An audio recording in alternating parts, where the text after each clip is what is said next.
question from James Merritt. I don't know if the Qenda's worked to fully resolve the problem, but I say it's got slightly better.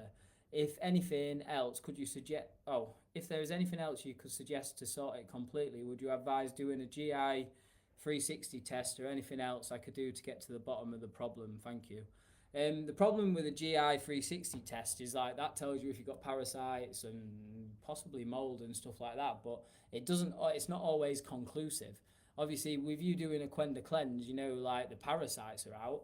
As long as you haven't been reinfecting yourself with parasites like pets in the home, handling raw fish, raw meat, eating raw fish, raw meat, and stuff like that. So the parasites will be gone now. But I know your main issue was obviously mold because you've got toenail fungus. If you've got fungus on the nails, that shows that you've got fungus on the inside of your body. So, is there anything else you can do for mold? Yeah, there's plenty. I do stuff like methylene blue, ozone. Obviously, you can test your whole house for mold to make sure you're not getting reinfected by mold there. You can obviously change your eating habits so you're not feeding the mold, which is a big one as well. Obviously, if you've already seen results with the Qenda, you can continue the Qenda a little bit longer and make sure that you're dialing in the other fundamentals to ensure that it's actually working correctly.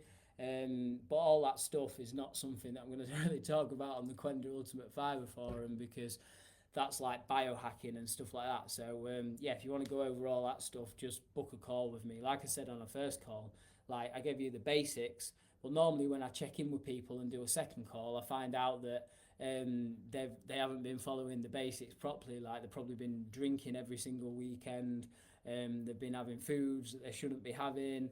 And stuff like that. So normally, or not getting enough sleep, or just whatever it is. So yeah, if you want to go over like biohacks and all the other stuff, we can go over that, mate. But yeah, it's not something we'll talk about on the Qenda Ultimate Fibre forum. Just book a call with me, and happy to go over all the weird and wonderful stuff we can do to fix it. But more importantly, make sure that you're doing all the fundamentals that gets yourself sorted. That's the main one. And I'm sure there'll be a few little things that you don't realise that you're doing that is actually making it worse. And obviously we can talk about the right tests to do in your home to make sure there's no mould. I know you've got a new home, but that doesn't mean that there isn't damp or mould in there as well. So yeah, hopefully that helps.